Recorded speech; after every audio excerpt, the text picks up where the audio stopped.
Chapter 5, The Tiger Rising. The principal's office was small and dark and smelled like pipe tobacco. The secretary looked up at Rob when he walked in. "Go right on back," she said, nodding her big blonde head of hair. "He's waiting for you." "Rob," said Mr. Felmer, when Rob stepped into his office. "Yes, sir," said Rob. "Have a seat," Mr. Felmer said, waving his hands at the orange plastic chair in front of his desk. Rob sat down. Mr. Felmer cleared his throat, and he patted the piece of hair that was combed over his bald head, and he cleared his throat again.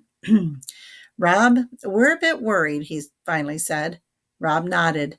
This was how Mr. Felmer began all of his talks with Rob. He was always worried. Worried that Rob didn't interact with the other students. Worried that he did not communicate. Worried that he wasn't doing well in any way at school. "It's about your legs." "Yes, your legs. Have you been putting that medicine on them?" "Yes, sir," said Rob. He didn't look at Mr. Felmer. He stared instead at the paneled wall behind the principal's head. It was covered with an astonishing array of framed pieces of paper, certificates and diplomas and thank you letters. "May I look?" asked Mr. Felmer, and he got up from his chair and came halfway around his desk and stared at Rob's legs. "Well, sir," he said after a minute, and he went back behind his desk and he sat down. He folded his hands together, cracked his knuckles, and cleared his throat. "Here's the situation, Rob. Some of the parents, I won't mention any names, are worried that what you have got there might be contagious. Contagious means that's something that the other students could possibly catch." Mr. Felmer cleared his throat again, and he stared at Rob. "Tell me the truth, son," he said. "Have you been using that medicine you told me about? The stuff that the doctor in Jacksonville gave you? Have you been putting that on?" Yes, sir," said Rob.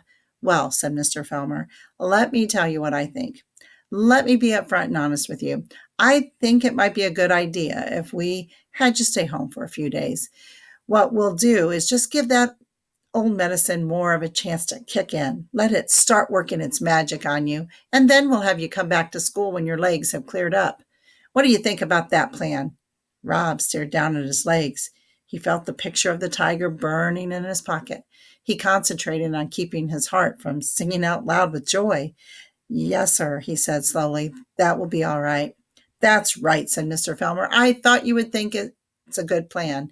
I'll tell you what I'll do. I'll just write your father, a note and tell him what's what. He can give me a call if he wants, and we can talk about it."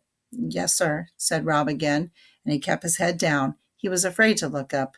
Mr. Felmer cleared his throat, scratched his head, adjusted his piece of hair, and then he started to write. When he was done, he handed the note to Rob. Rob took it, and when he was outside the principal's office, he folded the piece of paper up carefully and put it in his back pocket with the drawing of the tiger. And then, finally, he smiled.